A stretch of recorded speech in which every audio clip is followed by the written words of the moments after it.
So marami, iba't iba yung mga, sa iba't ibang area ng buhay natin, okay, merong biblical principle. Okay? Sa mga areas ng buhay natin, whether sa ating relationships, sa family, friendship, pagdating sa pera, mga kapatid, meron ding sinasabi ang Bible patungkol sa pera. Okay? So, ang Bible ay may binabanggit din patungkol sa work. Okay? So, sa iba't ibang area ng buhay natin ay makakakuha tayo ng mga prinsipyo na nagmumula sa salita ng Diyos. Okay? So, sa gabi na ito, magfo-focus tayo pagdating sa ating entertainment. Okay? Sa ating entertainment. Hindi naman ibig sabihin na tayo'y Kristiyano hindi na tayo magkakaroon ng entertainment. So, merong tamang klase ng entertainment. Amen? Okay? Kaya nga sa mensahe na ito, I hope na matulungan ko kayo, especially yung mga bagong mga mananampalataya. Tayo nabubuhay sa panahon na ang mga tao, lalo na yung mga nasa mga bagong henerasyon, okay, na mas maraming oras ang ginagamit kaharap ang cellphone, ang tablet, ang iPad, or yung kanilang computers. Okay? Meron akong tinanong, anong gusto mong strand sa senior high? At ano ba yung gusto mong kunin sa college? Sabi, baon daw eh. Baon lang yung gustong kunin, no? So, kuning kurso. Sabi niya, gusto daw niya ng IT. Okay? Sabi ko, bakit? Dahil ba lagi kang nasa cellphone mo? Okay? So, ano yan? Hindi ibig sabihin na magaling ka sa cellphone. Okay? Kaya mo na yung IT kasi programming yan eh. Coding. Di ba? Gagawa ka ng website. Kausapin niyo si Brother Christian pagdating sa paggawa ng website, no? Sasakit ang ulo niyo. Okay? Kaya nagkaganyan yan eh. Dahil puro numero yung kanyang tinitignan, ano? Okay? Puro mga hyperlink, di ba? Ganyan. Okay? So yung mga may alam sa ganyan, familiar kayo dun sa mga binabanggit kong salita. Pero noong 2020, nagkaroon ng pag-aaral sa Pilipinas ito na yung on average, ang isang Pilipino na merong tablet, smartphone, or computer ay nag-spend ng time 4 hours sa social media. Average ito. Kasi pag in-average mo naman, iba-iba eh.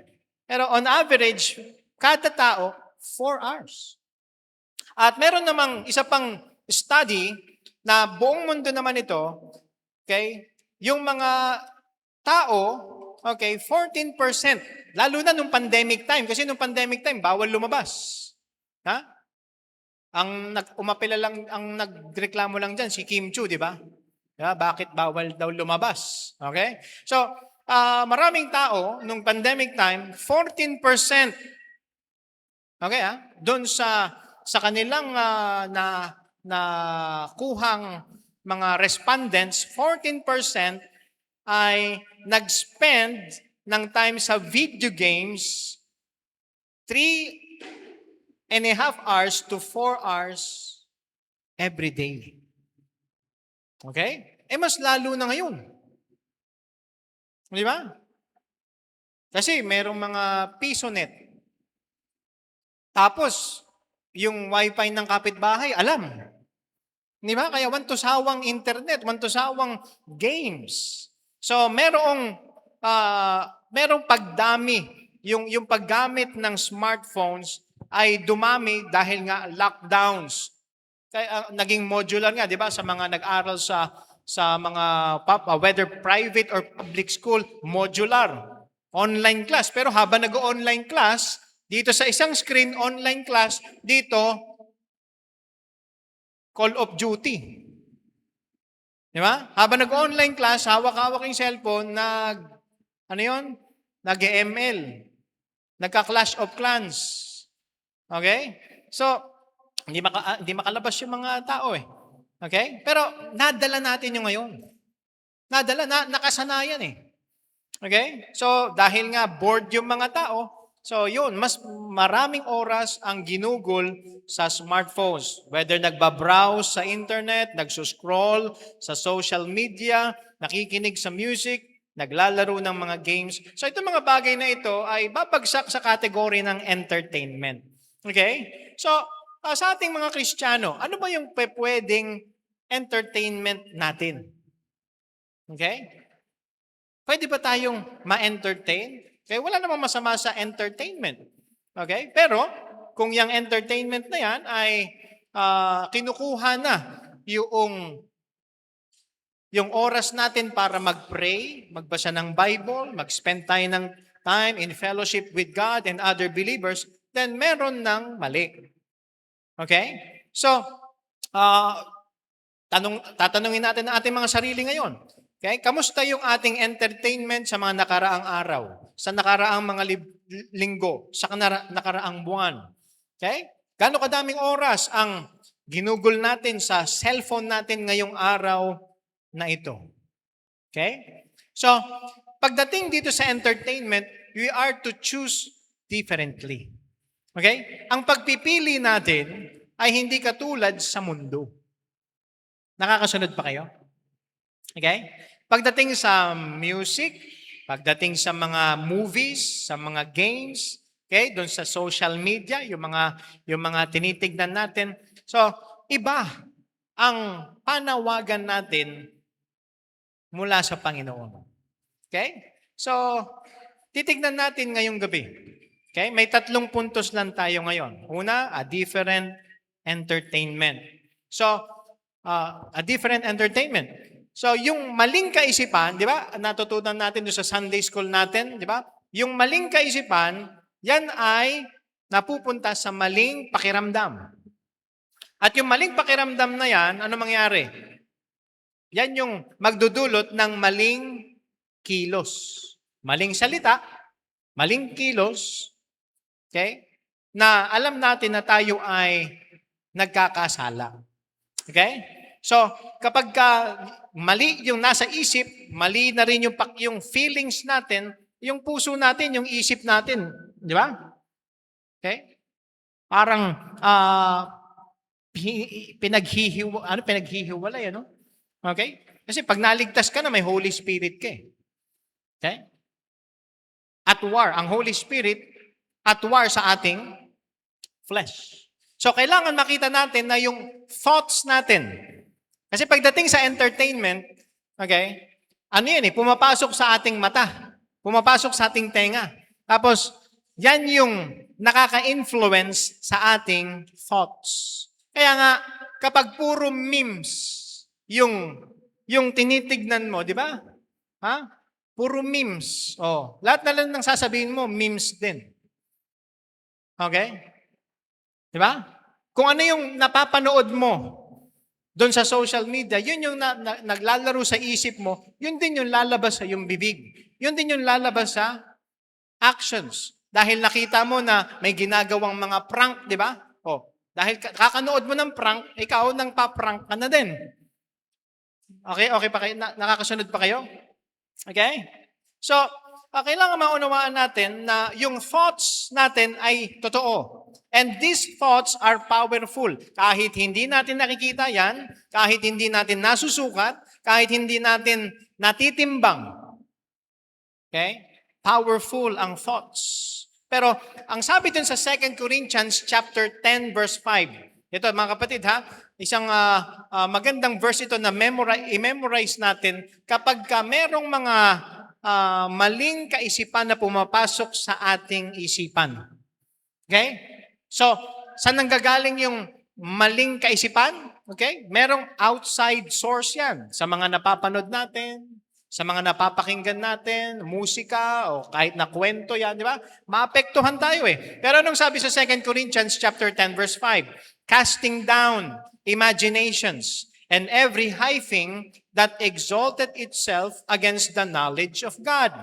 Okay? Anything that is sinful, anything that will cause you to commit sin, okay? Yan ay high, that is a high thing, pride. na lumalaban sa kung sino ba ang Diyos at lumalaban sa kalooban ng Diyos para sa ating buhay. So sabi dito, and bringing into captivity every thought to the obedience of Christ. So kinakapture yung mga maling kaisipan. Okay? Ikinukulong. Kaya the moment na naisip mo pa lang, hulihin mo na. Oh Lord, kasalanan itong naisip ko. Okay? Alisin niyo po ito sa aking isip para masunod natin ang Panginoon. Nakukuha niyo yung sinasabi dito sa verse na ito. Okay? Meron nga nagsabi, kapag ikaw when you sow a thought, you will reap an action. When you sow an action, you will reap a habit. And when you sow a habit, you will reap a character. When you sow a character, you will reap a destiny. Kita mo yun? Thoughts. Nagsisimula sa thoughts. Okay? Kung ano yung nasa isip natin ngayon, magiging action, then magiging habit yan, then magiging character, and then destiny. Ang isang tao, hindi siya nag-end up ng ganyan ng biglaan. No. Nagsimula lang yan sa kanyang isip. Kung inisip mo talaga na, wala na akong pag-asa sa buhay na to, talagang wala. Naunawaan nyo? Okay? Kaya hanggang ngayon, si Juan Tamad, nakanganga pa rin. Nalanta na yung puno, nakaganon pa rin siya. Oh. Okay? Why? Nagsisimula sa thoughts. Yan. Dito, uumpisa. And yung Philippians chapter 4 verse 8, okay? Itong verse na ito, matutulungan din tayo para ma-evaluate natin kung yung entertainment ba natin, music, yung mga movies na pinapanood natin, mga series na pinapanood natin, yung mga games na nilalaro sa cellphone, sa computer, ay katanggap-tanggap sa Panginoon. Ano sabi dyan? Finally, brethren, whatsoever things are true, whatsoever things are honest, whatsoever things are just, whatsoever things are pure, whatsoever things are lovely, whatsoever things are of good report, if there be any virtue and if there be any praise, think on these things. Yan yung ating pag-isipan. Why? Because we have a different entertainment. Dapat maging maingat tayo kasi iba yung entertainment natin as followers of Jesus Christ. Isang magandang tanong. Kung kasama mo ang Panginoon, halimbawa, nandun ka sa sala, okay? Kung nandun ka sa sala ng bahay nyo, nanonood ka ng TV, o kaya nagse-cellphone ka, okay? Lalaruin mo ba yung game na yan? Panonoorin mo ba yung movie na yan? Pakikinggan mo ba yung music na yan kung kasama mo ang Panginoon? Halimbawa, bumisita siya sa bahay nyo. Papanoorin mo ba yung mga ganitong klaseng pelikula? Papakinggan mo ba yung musika na napakalakas nung rock music, na Metallica? Okay? Papakinggan mo ba si Michael Jackson? Ha? Si Pastor Gilbert, nung di pa siya saved, favorite na si Michael Jackson. Okay? Tsaka ginagaya din niya. Nagulat nga ako si Paul, pinapakinggan din si Michael Jackson. Gumaganon po. Oh, si Paul, okay? Nagmumoonwalk din kasi hindi niya magawa kasi mataba siya. Okay?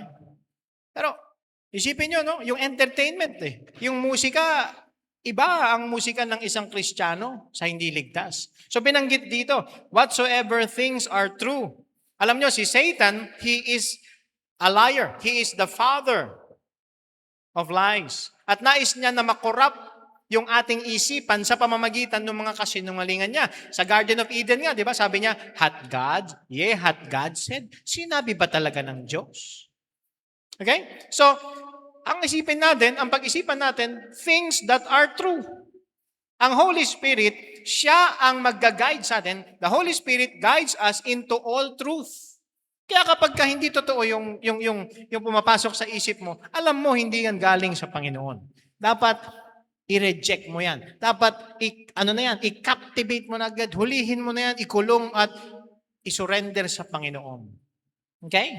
So, kapag naniwala tayo sa kasinungalingan ni Satan, makapag-take over siya eh. Although, ang save, hindi napoposes. Tandaan nyo yan, ha? Ang save, hindi ka mapoposes. Pero, pwede kang ma-oppress ni Satan. Pwede kanyang ma-obsess because of his lies. Okay? Hindi ka na mapoposes ng evil spirit kasi andyan ang Holy Spirit sa iyo. Eh. Okay? Nababalita ngayon, di ba? Na ang dami daw, may mga nakita kayo mga video na sinasapian. Ang daming estudyante yung sinapian sa isang eskwelahan. Okay? Okay? Kung may sasapian dito ngayon, okay? Naku, delikado. Okay? Okay? Pero wag di ka dapat matakot na masapian kapag alam mong saved ka. Amen? Okay? So, ano pa? Binanggit dyan. Pag-isipan natin, those things that are honest and just. Ano ibig sabihin yan? Yung mga bagay na karapat-dapat na respetuhin. Mga bagay na tama. Okay?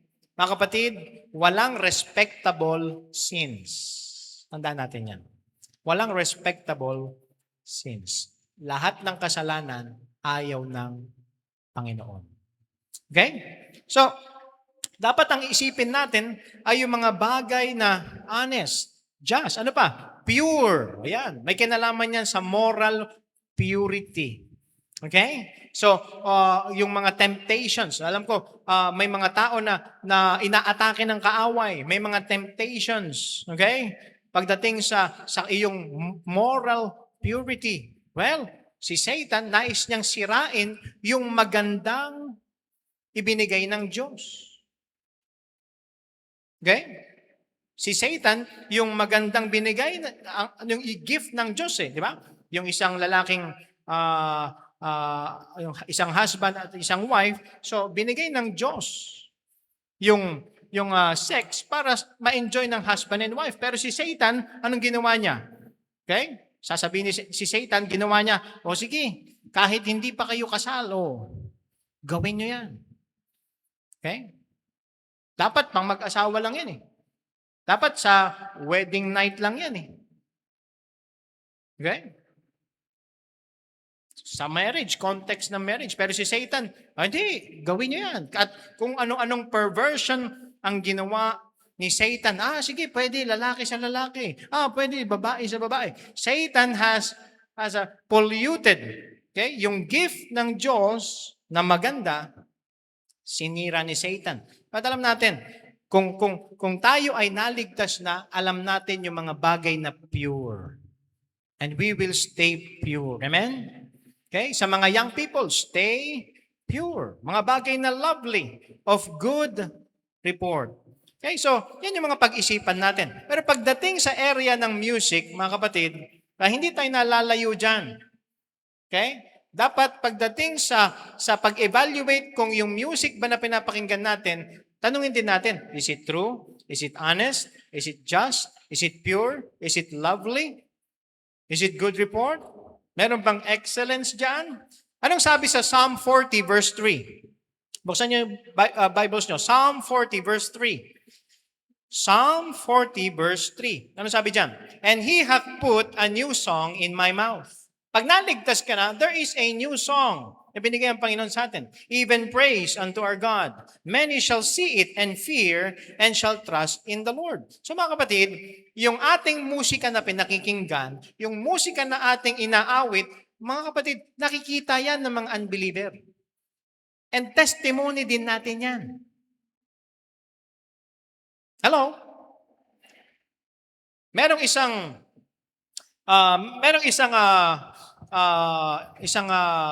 professor, si Dr. Howard Hansen, siya ay director ng Eastman School of Music, University of Rochester. Ang sabi niya ito pagdating sa music, music can be soothing or invigorating, exalting or vulgarizing, or philosophic. Sabi niya, it has powers of evil as well as for good. Okay? Merong musika na nagagamit para sa masama. At meron ding musika na nagagamit para sa kabutihan. Okay? At sabi dito, ang musika, okay? Sabi dito babasahin ko in English. Naintindihan nyo naman, Mababasa niyo yung subtitles dyan sa baba. Music is the only stimulus to which animals, the feeble-minded, and the mentally deficient are sensitive. Sipin nyo, animals, feeble-minded, mentally deficient, sensitive sa music. Music must have in it a physical element which affects the nerves independently of any action or intelligence. Akala mo, walang effect yung pinapakinggan mong music? Hindi. Merong effect. Okay? Gumawa sila ng isang experiment na merong dalawang control group ng mga daga. Okay? Sa isang cage ng mga daga, nagpatugtog sila ng rock music. Tapos sa isang cage naman, okay, ang pinatugtog nila is yung classical music sa mga daga. Alam nyo, yung mga daga na nakarinig ng rock music, okay, nagwala. Nagwala. Ito mga animals ito. Yung mga animals na nakinig ng classical, kalmado sila. Kung sasabihin mo pa, okay lang pakinggan ko to, wala namang epekto. Merong epekto yan. Okay? Sa mga restaurant, pansinin nyo ito. Sa susunod na pagpunta nyo sa Jollibee. Hindi na kayo pumupunta sa Jollibee, McDo, KFC. Diba? May Grab na kasi, no? Okay? Pero pag napunta kayo sa Jollibee, obserbahan nyo. Sa mga fast food restaurants, mabilis yung musika na tinutugtog. Bakit? Para mabilis kang kumain at aalis ka na. Kasi madami nakapila. Lalo na dyan sa Jollibee. Dyan sa bayan, malapit sa China Bank. Di ba? Nung unang punta namin dito, nung bibilhin pa lang itong property na ito, okay, pinababa ako ni Pastor Gilbert. Sabi niya, bili ka ng pagkain natin. Kasi matagal-tagal pa. Pumila ako dun. Tagal. Okay? Tagal ng pila, daming tao. Okay? Pero mabilis. Di ba? Pagdas kumain. Pero pansinin nyo, pag napunta ka, okay, sa mga magse-celebrate ng anniversary, mga husbands and wives, okay, kung pupunta kayo dun sa mga mamahaling restaurant, di ba? Yan, pag-ipunan nyo yan. Okay? Pag-ipunan nyo. Fine dining. Aba, yung musika doon, mabagal na musika, di ba? Yung musika na mag-e-enjoy ka, na mapapatagal ka. Okay? So, may epekto yung musika sa isipan natin at dun sa pagkilos natin. Okay? So, kapag sa mga department stores, pansinin nyo ito. Sa department stores naman, kapag konti lang yung nagsha-shopping, anong ginagawa nila? Mabagal yung music. Ibawas nyo yung mga sales lady, mga salesmen na kumakanta sa video okay doon. Na nag-o-offer ng video okay, ha? Okay? Pero kapag konti ang tao, okay, slow music lang. Bakit? Para tumagal pa yung mga nagsha-shopping at bibili pa sila ng mas maraming items. Di ba? Sa Divisoria, mabilis lang Di ba? Di ba? Mabilis lang kasi mabilis yung music. Di ba? Alam niyo yung doon sa may papuntang 168, bili ng mga suki. Di ba? Okay? So, mabilis. Kasi kailangan mabilis Pero kapag maraming tao, fast music. Bakit? Para mabilis. Mabilis na napipili, mabilis na bibili doon doon pupunta sa mga cashier. Okay? Sa mga sport events, basketball. Di ko alam kung nakanood na kayo sa Philippine Arena. May nakapanood na ba dyan? Basketball. Okay? Wala pa? Okay? So, sa mga ball games, basketball games, sa PBA. Okay? Di ba? Kapag intense yung laban, maririnig mo yung mga tambol, ba? Yung snare drum. Talagang pakakabahin ka Kinakabahan ka na, lalo ka pang kakabahan. Dahil dun sa drums, yung sa impact ng drums, ng snare drums, di ba? Na-excite yung mga nanonood. Yung music yung gumagawa noon. Okay? Sa mga horror movies, wag i-mute mo I-mute mo. Hindi ka matatakot eh. Ano yung nagbibigay nung sense ng fear? Ng emotion ng fear? Di ba? Di ba? Lalo na yung mga string instruments, di ba? Okay? Habang papalapit sa pintuan, di ba? Palakas ng palakas yung music, di ba? Kaya ka kinakabahan. Yung music ang gumagawa niyan. Okay? Naalala niyo si King Saul. Punta tayo sa Bible. Si King Saul.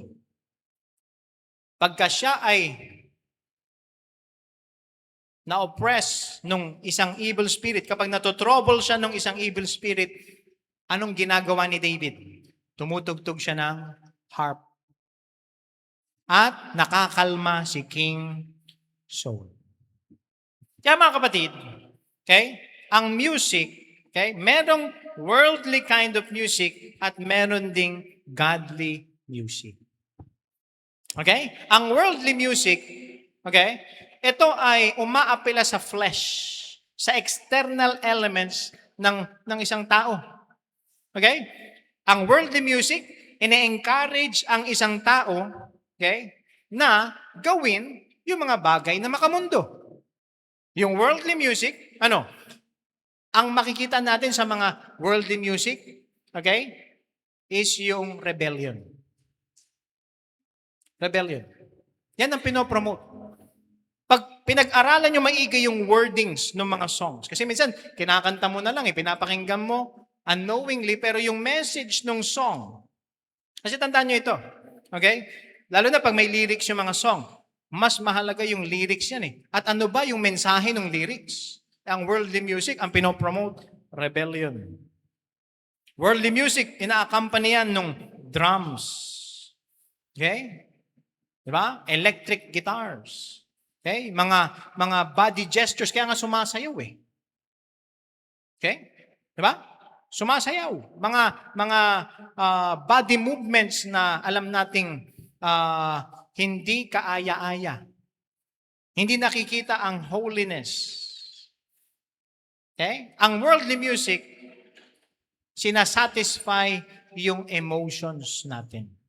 Pero tandaan natin, sa pag-worship natin, hindi emotions ang dapat nasusunod.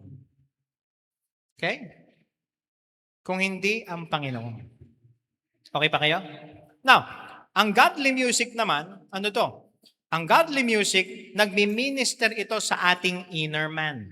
That's why sa ating church, mahalaga ang music, yung congregational singing natin, yung special music, special number, yung song ng choir. Okay? Ang godly music, nililift ang soul ng isang tao. Okay? Ang godly music, nagpapakita ito ng reverence sa Diyos, reverence sa holy things.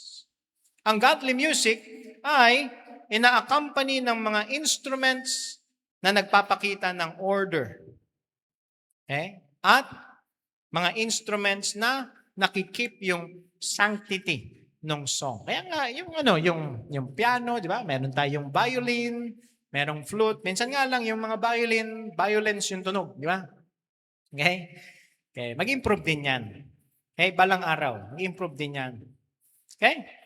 Ang godly music, encourage nito ang isang tao na mamuhay para kay Kristo. Okay? Pansinin niyo yung mga rockstar. Okay, yung mga rockstar, yung mga itsura nila. Di ba? Nagpo-promote ba sila na gayahin mo si Jesus Christ kapag yun ang pinapakinggan mo? Di ba? Laki ng eye bag. Di ba? Yung buhok. Di ba? Diba? Naapektuhan eh. Naapektuhan yung physical appearance. Why? Kasi sa loob, iba eh. Tandaan nyo, hindi lang sa outward appearance yan, dun sa kaloob-looban ng mga puso ng tao na yan, rebellion. Worldliness. Okay? So, yan ang pagkakaiba ng worldly music sa godly music. Okay? Kaya pati sa social media, pati sa games, pati sa mga movies, meron tayong mga Bible verses na maaari nating tignan. At yun ang itong mga verses na to yung maging guide natin kung papanoorin pa ba natin yan, kung lalaroin mo pa ba yung laro na yan, or mag-engage ka dyan sa social media na yan. Anong sabi sa Psalm 101 verses 3 to 4? Psalm 101 verses 3 to 4. Sabi dito, I will set no wicked thing before mine eyes. Huwag nating hayaan na merong mga wicked, masasama, mga malalaswang bagay na makita ng ating mata. I hate the work of them that turn aside. It shall not cleave to me. A froward heart shall depart from me. I will not know a wicked person. Again, another verse. 1 Thessalonians 5:21. Anong sabi sa 1 Thessalonians 5:21? Prove all things. I-test natin, idaan natin sa salaan. Okay? Hold fast that which is good. Saan natin idadaan yung mga bagay? Sa mga bagay na mabuti. Idaan natin sa salita ng Diyos. Kung hindi papasa sa salita ng Diyos, anong sabi dyan? Abstain from all appearance of evil. Okay? Kung mag-glorify ang sin, mag-glorify ang evil, then huwag mong panoorin. Huwag mong pakinggan. Huwag mo nang panoorin yung mga reels. Huwag mo nang laruin yung laro na yan. Okay? Ano pa sabi sa Ephesians 5:11? Ephesians chapter 5 verse 11. And have no fellowship with the unfruitful works of darkness. Mga kapatid, yung social media, yung mga movies, yung mga games, andyan yung works of darkness Kung hindi tayo maging maingat, maging sensitive tayo dyan. Kung hindi tayo maging maingat, na-entertain tayo ng power of darkness. Pero ano sabi dito? But rather reprove them. For it is a shame even to speak of those things which are done of them in secret. Okay? So, makita natin, we have a different entertainment. Pagdating sa musika na pinakikinggan natin, iba. Okay? And then, ito pa, pangalawa, a different engagement. Doon naman sa pakikipag-interact natin sa mga friends, sa mga tao sa social media. Okay? Kamusta ba yung words natin? Alam nyo, yung mga pinopost nyo sa social media, extension din yan ng iyong bibig. Di ba? Extension yan ng words na sinasabi natin. Anong sabi ng Ephesians 4:29? Let no corrupt communication proceed out of your mouth. Kaya kung ano yung pinopost mo sa social media, galing na rin yan sa puso mo. Nakukuha niyo yung sinasabi ko? Nag-post ka ng paninira. Okay? Naninira ka rin sa puso at sa isip mo Okay? Let no corrupt communication proceed out of your mouth, but that which is good to the use of edifying, that it may minister grace unto the hearers. Sa mga social media accounts natin, tandaan natin, tayo ay Christians. Maging maingat tayo sa mga sinasabi natin. Baka mamaya, nakikipag-away na kayo sa social media dahil ikaw, DDS, kaaway mo yung BBM. Okay makipag-away sa social media. Okay? Kahit na may pagkakaiba, huwag kayong makikipag-away. Baka mamaya mayroon pa nagmumura dito sa social media. Kung Kristiyano ka, okay? Iba yung pag-interact mo sa online. Tandaan mo, ikaw pa rin yung nandun. Picture mo nga yung nandun di ba? Okay? Picture nyo ba yung nakalagay dyan? Sa mga social media accounts ninyo? Kilala nila, ay si ganito. Okay? Kristiyano pala siya. Okay? Ang pinopost niya, puro scatter. Di ba? Sabihin na, Kristiyano pala to, scatter yung pinopost. Okay? So, maging maingat tayo sa mga pinopost natin. Maingat tayo sa mga sinesend natin sa mga messaging apps. Okay? Now, ano yung dapat nating gawin? Humingi tayo ng wisdom mula sa Panginoon kung ano ba yung sasabihin natin. Kung alam mo na yung sasabihin mo hindi tama, huwag mo nang lang i-post. Di ba? Kasi minsan, ipopost mo yan, meron kang gustong patamaan. Meron kapatiran sa church na umutang sa'yo, hindi ka binayaran. So idadaan mo sa social media. Hindi ba? Oh. Papatama ka, di ba? Oh, galing umutang, pagka sisingilin, nawawala, di ba? Mga ganyan. Okay? Wala naman akong pinapatamaan dito, ha? At sana walang nag-uutangan dito. Okay?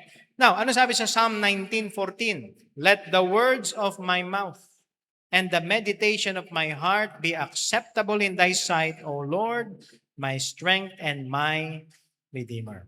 And anong sabi sa Colossians 3 verse 17? Colossians chapter 3 verse 17. And whatsoever ye do in word or deed, sasabihin mo man yan, okay?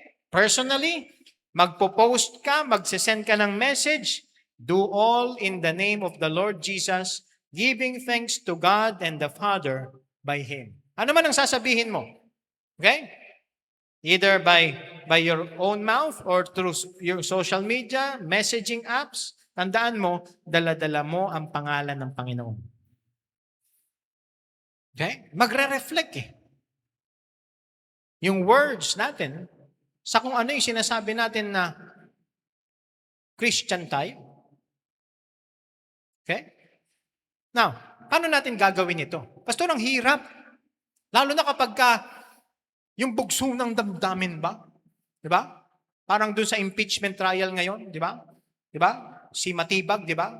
May pinilabas na ebidensya na sabi niya, yung kausap niya ay papatayin niya, di ba? O, di ba? Kaya mag-ingat kayo ngayon sa mga social media. Mag-ingat kayo sa mga live streaming dahil nare-record eh. Okay?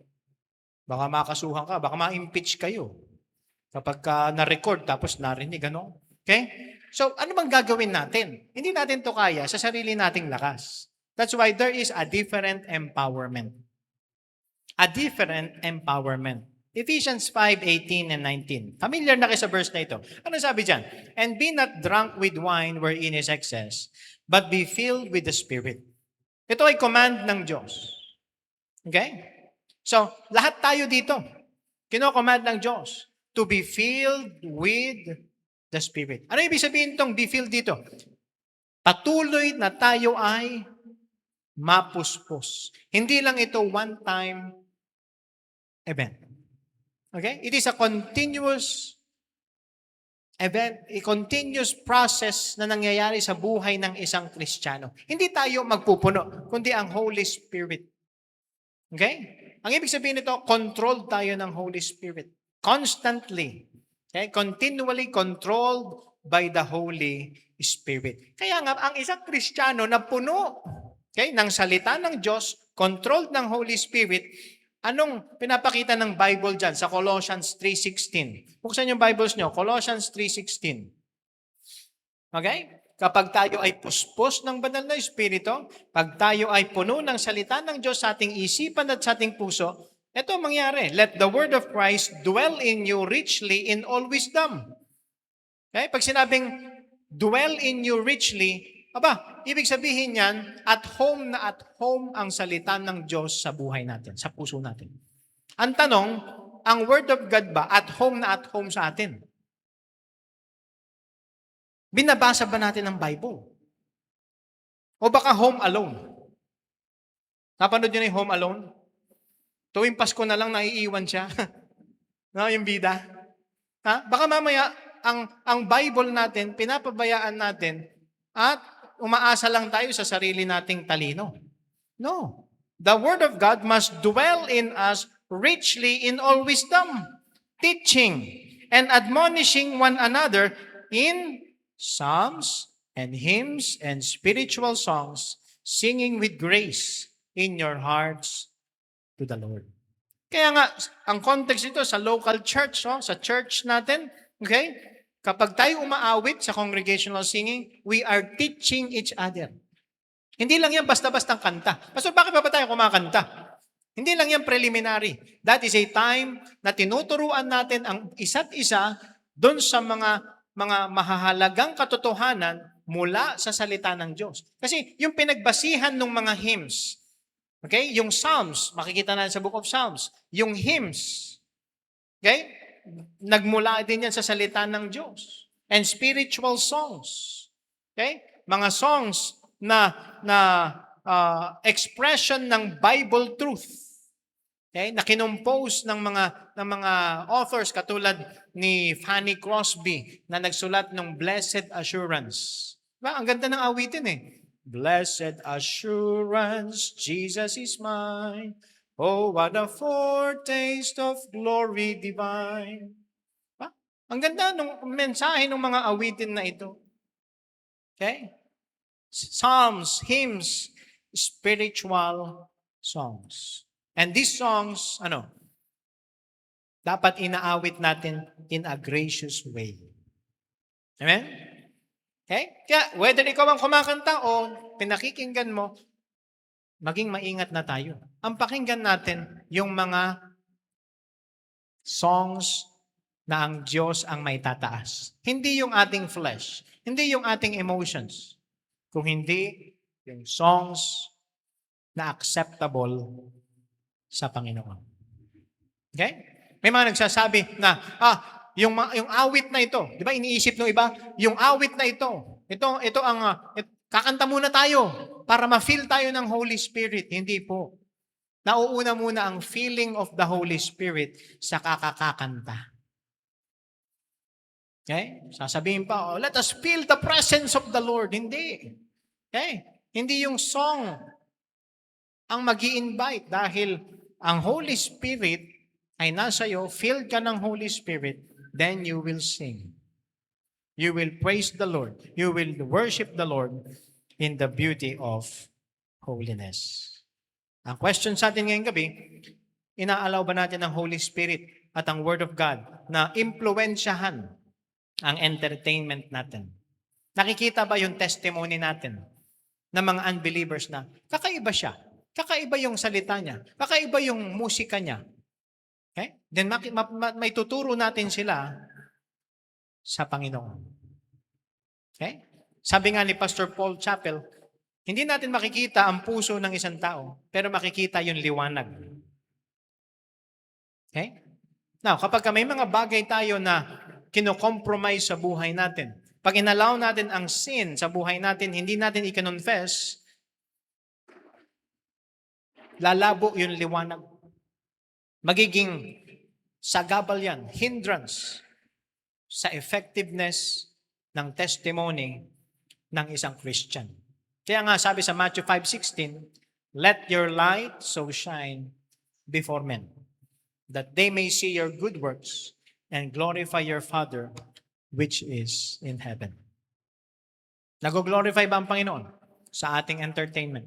Nag-glorify ba siya sa mga music na pinapakinggan natin? Mga movies na pinapanood natin? Sa ating social media interaction, nag-glorify ba ang Panginoon?